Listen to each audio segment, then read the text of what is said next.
हमें फक्र और गर्व है कि हमने अपने वर्तमान जीवन में आयातुल्लाह खामनेई साहब को देखा, सुना, समझा। इस बात पर फक्र है आपको? मुझे बहुत गर्व है। इतना मिसाइल का हमला होना चाहिए, इतना मिसाइल का हमला होना चाहिए कि वहां जब वैज्ञानिक जांच करे तो आने वाले हजारों साल तक सिर्फ और सिर्फ मिसाइलों का ही दस्तावेज मिले और मिसाइलों का ही अंश मिले। इतना क्रोध है।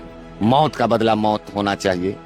रमजान के पाक महीने में पापियों ने इस तरीके का पाप किया है खामनेई साहब का हत्या करके कि वो कभी ना कुरान में माफी के लायक है और ना ही रामायण में माफी के लायक। हमने सुना है वैश्विक स्तर पर तमाम राष्ट्राध्यक्ष अपनी जान को बचाने के लिए बंकरों का सहारा लेते थे, जमीनों के नीचे छुप जाते थे, देश छोड़ के भागे हैं।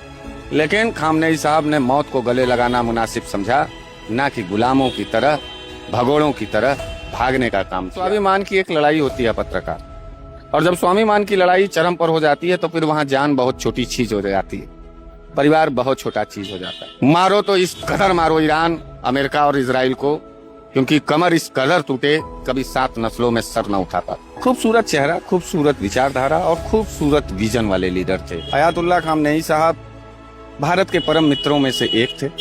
भारत के लिए हर समझौता वो करते थे। और मैं ईरान के लोगों से माफी मांगना चाहता हूं कि अभी तक भारत का कमजोर प्रधानमंत्री, डरपोक प्रधानमंत्री, कायर प्रधानमंत्री अपने परम मित्र ईरान के सुप्रीम लीडर के मौत के बावजूद उन्होंने अपना एक भी प्रतिरोध प्रतिक्रिया दर्ज नहीं कराया। लेकिन हम भारत के लोग स्वर्गीय आयातुल्लाह खामनेई साहब की मौत पर काफी दुखी। उन्होंने अपने राष्ट्र के प्रति, अपने माटी के प्रति, अपने देश के प्रति अपनी जान को कुर्बान किया, लेकिन अपने राष्ट्र के लोगों का सर झुकने पर मजबूर नहीं किया, झुकाने पर मजबूर नहीं किया, उन्हें गुलाम नहीं बनने दिया। झुके नहीं, गुलाम नहीं बने।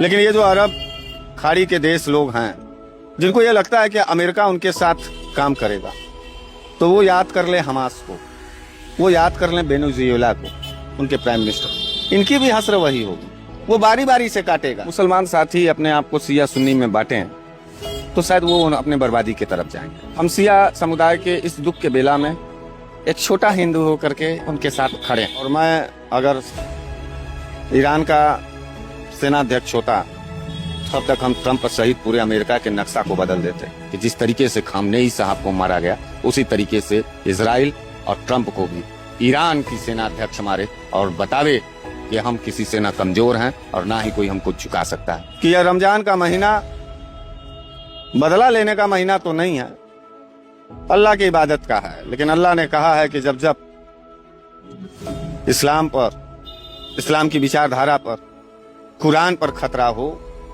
तो उस वक्त भी कलेजा खोल करके लड़ाई और जंग में जाना चाहिए और अपने राष्ट्र, अपने देश, अपने नेता के मौत के खिलाफ एक बड़ा जंग का ऐलान करना चाहिए और ईरान को करना चाहिए। साथियों, बहुत बहुत स्वागत है खुशखबरिया में। ईरान के सुप्रीम लीडर आयतुल्लाह खामनेई की कल जो हत्या हो गई और पूरे ईरान में 40 दिन के शोक का ऐलान हुआ है। उनकी मौत के बाद कहा जा रहा है कि वो अमेरिका और इजराइल के सामने